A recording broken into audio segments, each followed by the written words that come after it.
Welcome to our Leading Well podcast, a podcast to help you lead well by caring for your souls, developing your skills, and cultivating groups and teams of community to do good work. Hello, my name is Zach and Bode. I'm the host of this podcast, and we're glad you're here with us today. Welcome to part 2 of 50 questions you can ask kids, or 50 questions maybe you should ask kids.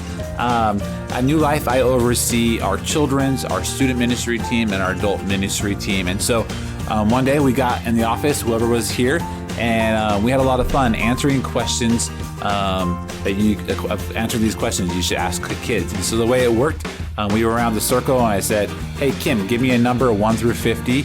And I had these. I just Googled 50 questions you should ask kids. And so Kim said number 4. I asked her question 4, and then so on. We had this conversation. And so, as you listen to this conversation today, I would ask you to listen through it through the lens of what are some leadership lessons I could learn to help myself grow as a leader, the people around me, or maybe the organization that I'm a part of as well. And then we'll come back and reflect on it here at the end of this podcast. So enjoy this fun conversation of 50 questions you can ask a kid. All right, let's go see if we do one more lightning round. We'll quick around. All right, go. I'll take 16. 16. What is your favorite song? Oh.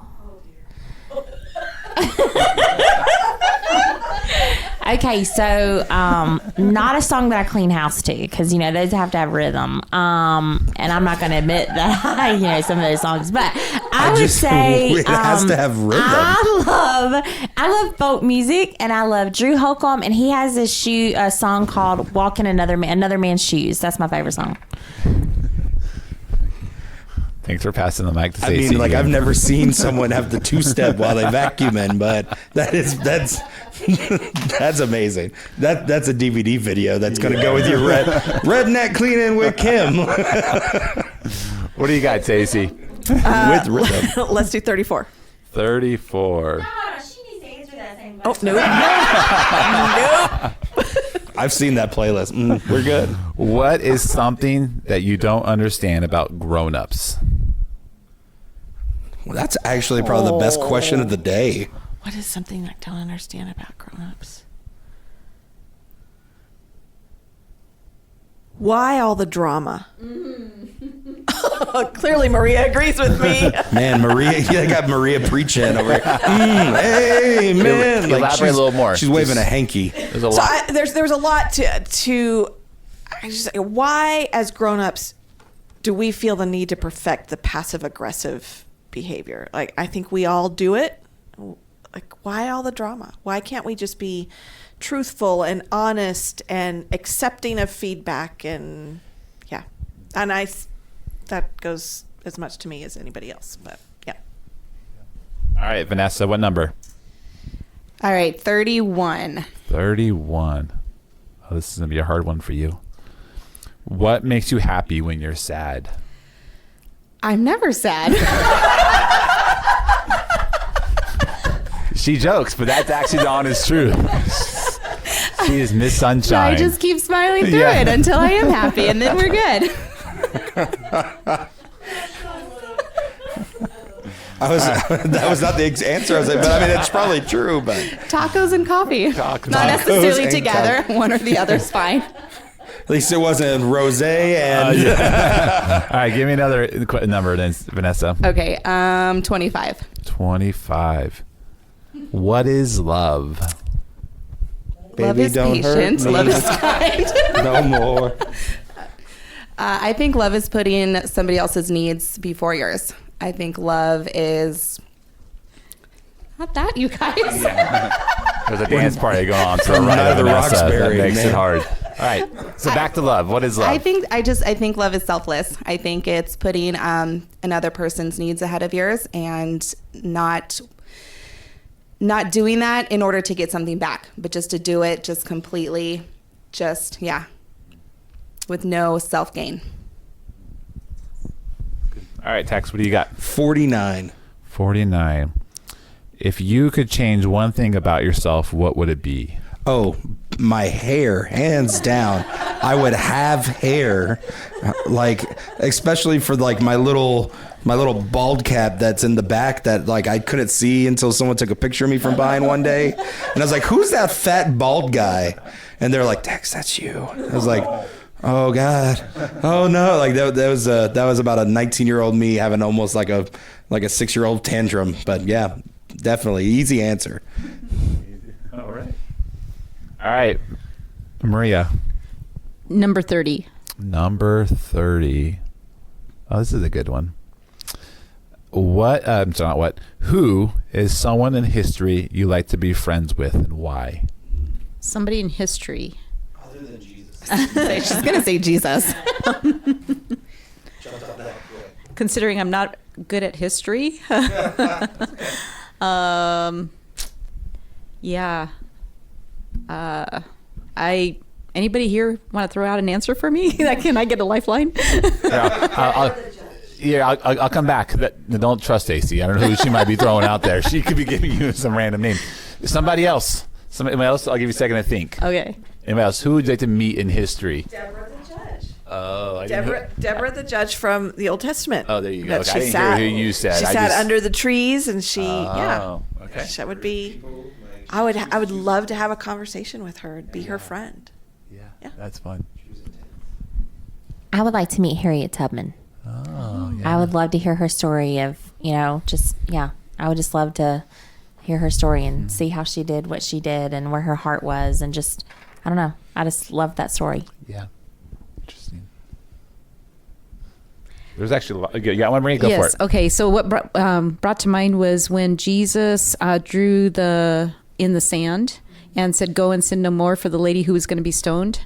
I would love to know her side of the story. Like, I would love to sit and talk to her and find out like what exactly was happening and what the rest of her life was like.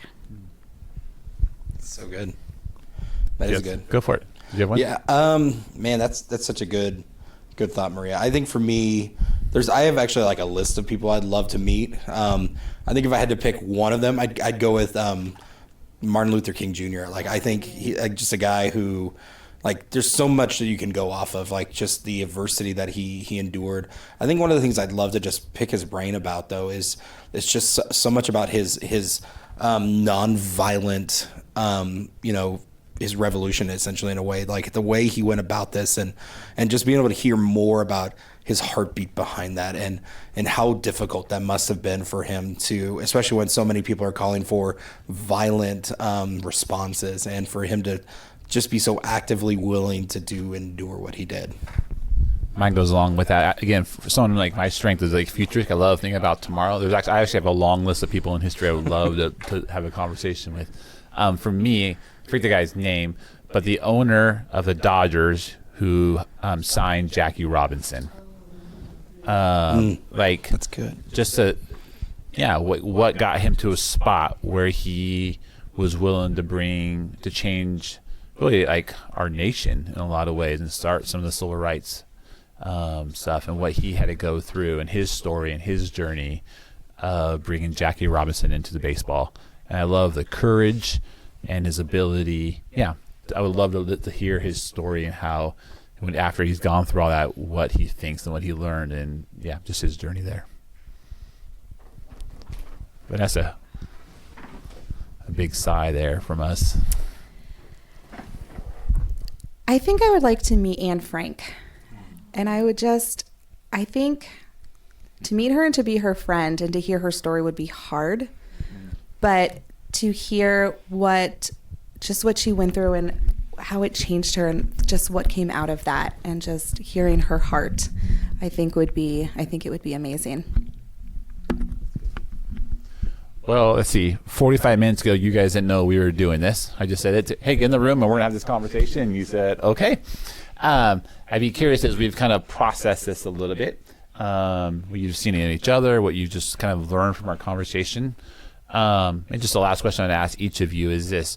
What, if you reflect now on our conversation, what do you learn about leadership from this conversation?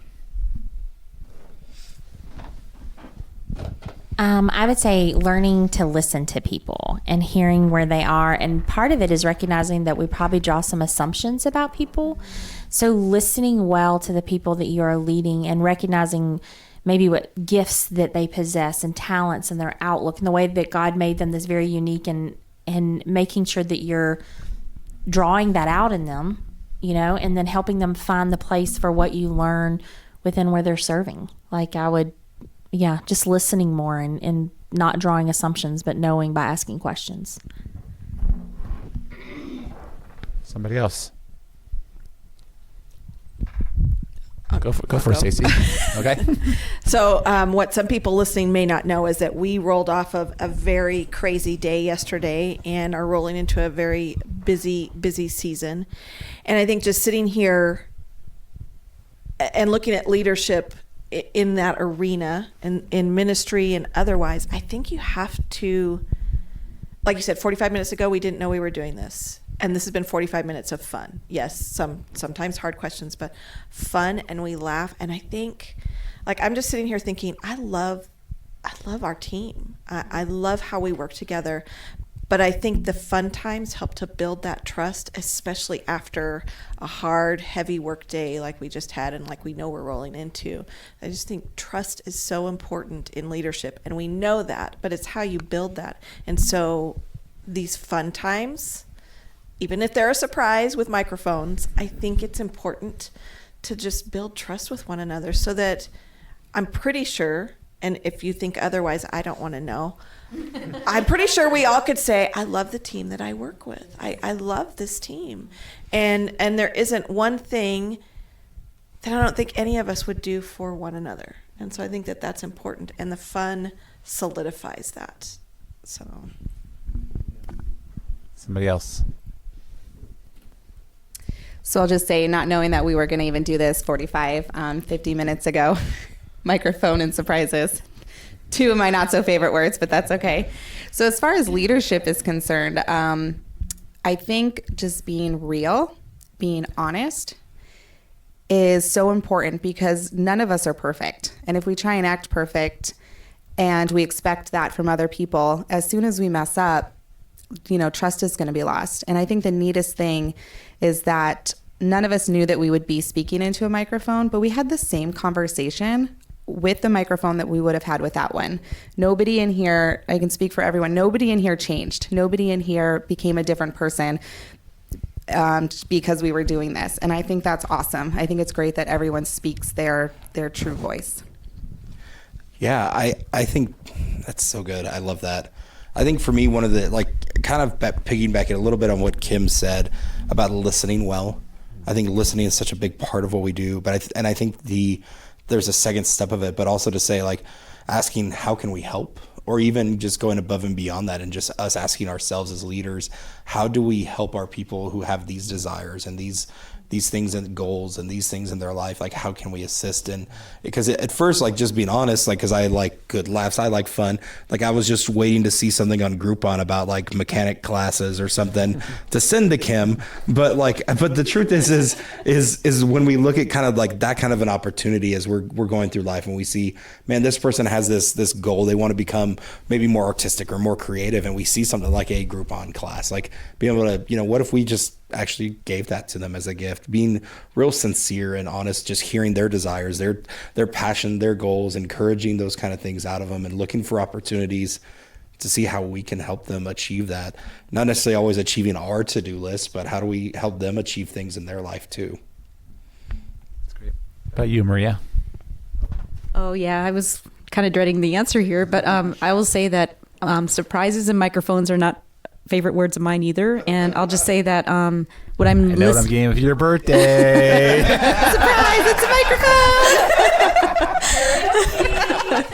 You get your own reality TV show. But I'll say that leadership is scary for me. And so I will say that having people in the room and says that you don't have to be afraid of leadership, because there are people there to support you and be with you. And so not to be too fearful to step into something that you're not familiar with. So somebody give you one more surprise. Sorry, I lied. I'm going to ask you one more question. It's like the coach that says one more lap. Yeah, Lies. one more lap. Surprise. Because I think Phoebe says something that's I think it's important to ask this question. So if where it's for us, or if it's even for people who are listening, who are part of a group or part of teams, or and kind of leadership in life of there, why is fun and balance of like hard work or trust? I would just use trust, fun and trust. Why are those two things so important in balancing a healthy leadership and a healthy team? So I would speak to that you don't want to kill your morale, first of all. And your fun is feeding your people. It feeds your soul. It builds trust, because if you're always working hard and you never get a break to do fun things together, you never know, like we would never know each other outside of that work atmosphere. And you have to have both to have full trust. Like I can trust you in a hard work environment, but I haven't seen you in fun to know so my big thing is I hate games, hate them. I would hope that I have at least developed. So I heard you like games a little bit. Is that what you said? I would hope that seeing me step into that though puts deposits into those trust banks, just like somebody else might hate. Like Maria, you are not an upfront. You don't like being upfront. You don't like being with a microphone. But the fact that you do it makes me trust you even more, because I know you're willing to step out, like you said, because you trust us back. So it's the fun and that hard work. They both build trust, just in different ways. I would also add to that I think fun creates a space for safe vulnerability. Like, you know what I mean? Like when you're having fun, there is an aspect to being vulnerable, because when you're having fun, things may not go the way you think they do. So you have to be willing to be vulnerable to have fun sometimes. And that's a safe, easy place to do it that opens up the door to maybe be vulnerable in a more impactful way or a deeper way. But I think you've got to have that fun to show that I can be vulnerable and I can trust you, that I might have fallen on my face in the fun time, but you were still there and we still laughed and we enjoyed each other and we supported each other. It builds that. And I think that's why fun builds trust quickly.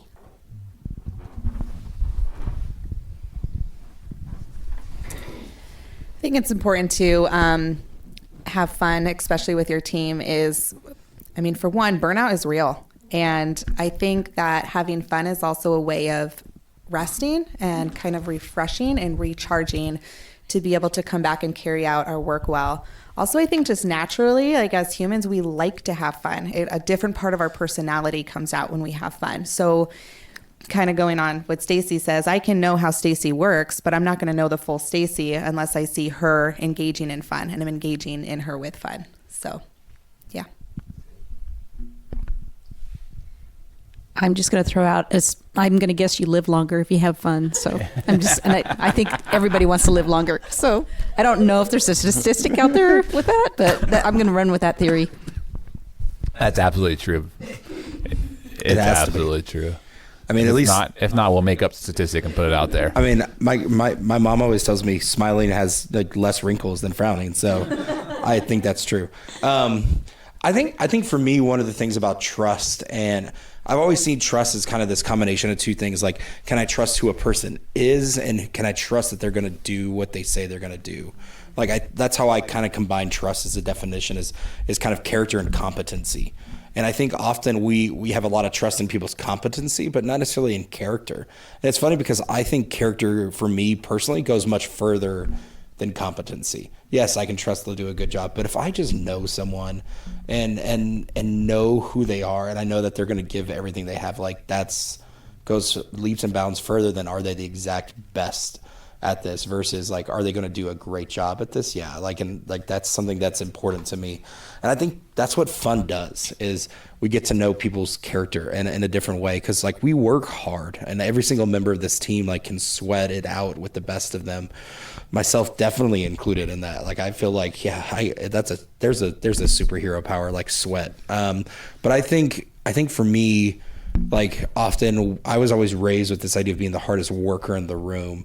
But the truth is I think that teams can grow so much closer as while they're working hard that they can laugh along the way. Even if it's laughing at like, man, like we're sweating it out, like, and laughing about the fact that we're sweating it out so much. And I think there's something about that brings unity, that brings honesty and vulnerability with laughter and fun. Like when we find ways to add that. And I think it does so much for us. Like it does build trust with each other, but it also just it refuels us. Like, Vanessa was saying, like when we do deal with burnout, but at the same time, I think it also just does this amazing thing where it allows us to move forward, have longevity in what we do. I don't know about you. Like I came in today feeling tired and a little stressed and a little burned out. Not burned out, just like worn out is a better word. But I don't know, even just laughing and just having fun for an hour, like I just feel more refreshed. And yes, I know there's probably an hour of work I could have got done today, but I also probably know for my soul it was good just to laugh and have fun and enjoy a conversation. And so, in the midst of busyness, in the midst of hard work, in the midst of a hard season, like how good it is to stop and pause and have fun.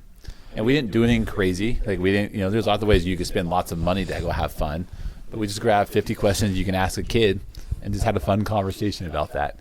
And that reminds me just the simplicity of fun, just giving ourselves time to enjoy so you can go back and do hard work and work hard and have trust with one another as you go. And So before we go, Zach, I looked up a question that you can ask children for you. And so my question then is simply this. If you had to pick 5 random toppings for your ice cream sundae, what would they be? Well, what kind of ice cream? That's part of your question. Tell me.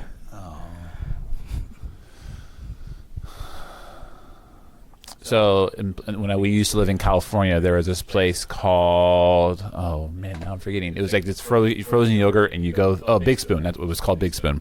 And you go in there and you get you put in yogurt or ice cream, and they just had a wall of toppings. And Anne would always joke with me. She would walk in there with like a really good recipe in her head, like a little bit of chocolate, a little bit of peanut butter, and like I'd walk in and like just a little bit of ice cream and a lot of candy. And so like to say like the perfect, it just depends what kind of mood I'm in. So I like cookie dough is always a good thing. Some broken up Snicker bars, chocolate syrup is always good. Let's see, what else do I like? M&Ms. You gotta have M&Ms on candy. I'm hearing all chocolate. Yeah, with chocolate ice cream as well. Amen. If you're gonna eat it, you might as well eat it well. Go eat big it right. or go home, man. Let's see, what else would I have on my? That's 4, I think, right? That sounds right. So one more. You said 5. Yeah. And like I got like hot fudge or chocolate syrup on top. And so there you go. Man, I feel like diabetes is in my heart today after that answer. That's good though. Appreciate that. And since I cut Kim off earlier, I told her I'd give her a chance. You can ask. I don't know what numbers. Let's see. Okay. All right. We're going to ask you something here. You want to give me a number? Let's see. You said you're 49, so let's do number 40. You are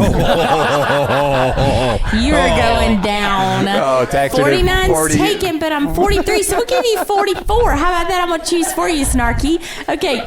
If you had to give away all of your toys but one, which one would you keep? That's a good question. By the way, if Zach goes missing tonight, Kim did it. it was totally Kim. I would keep my iPhone. That would be my toy that I would keep.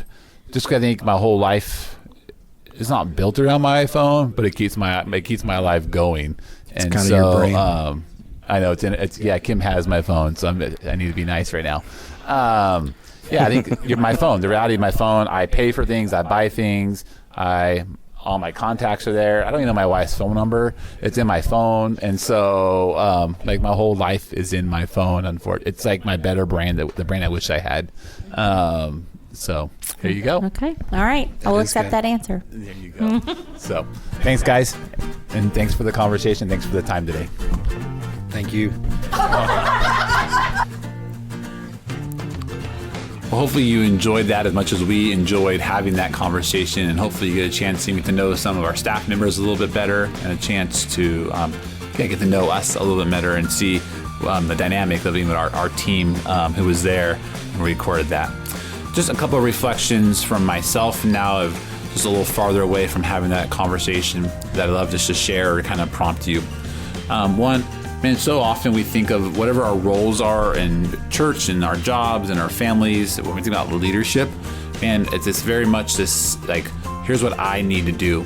And what I appreciate about this conversation that was helpful for me, as I think back on it, is, man, how much I could learn from other people just by taking a posture of just curiosity of how much I could learn.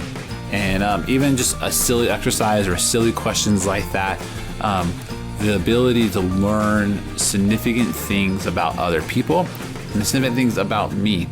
And I really enjoyed the conversation of what do we learn from this, and what do we gain from this, or how do I grow as a leader because of this conversation. And I do that not because of what I've learned or what books I read or other podcasts I listened to or what experiences I had, but I learned it just by having this curious heart and this humble heart of willing to listen and willing to learn from other people. And so I would encourage you, that doesn't mean you do an exercise like this with your small group or the ministry team you have or whoever you lead with, or it's at home or in your jobs or whatever hats you're wearing.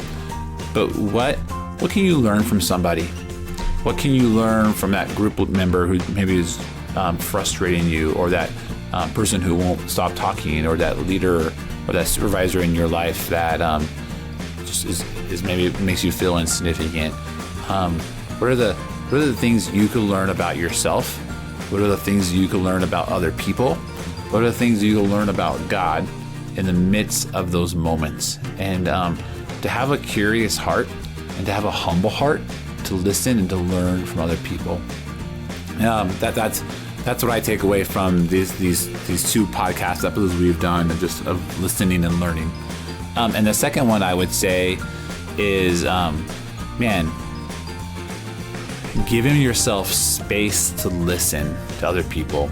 I struggle with this in a sense a lot in my own life. Like I know I have 100 things I need to do today, or 100 things I need to do in this next hour, and so it's hard for me to choose to have a willingness to listen, because I feel like I have 10 more things I have to get done, and it's inconvenient, or it's harder for me to slow down to take time to listen. So what does it mean for us, for leaders, for people who are investing in other people, to give ourselves space to listen to people and to learn and to be curious about their lives? And so to learn from other people, but the willingness just to create space to listen for us.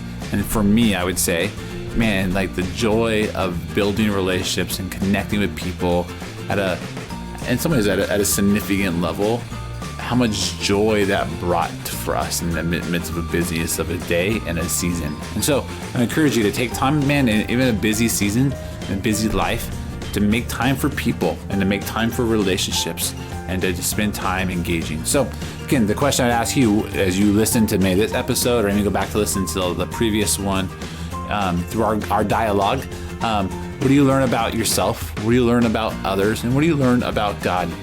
And so as we wrap up, this is our Leading Well conversation, our Leading Well podcast, an opportunity to help you lead well by caring for your souls, developing your skills, and cultivating groups and teams of community to do good work.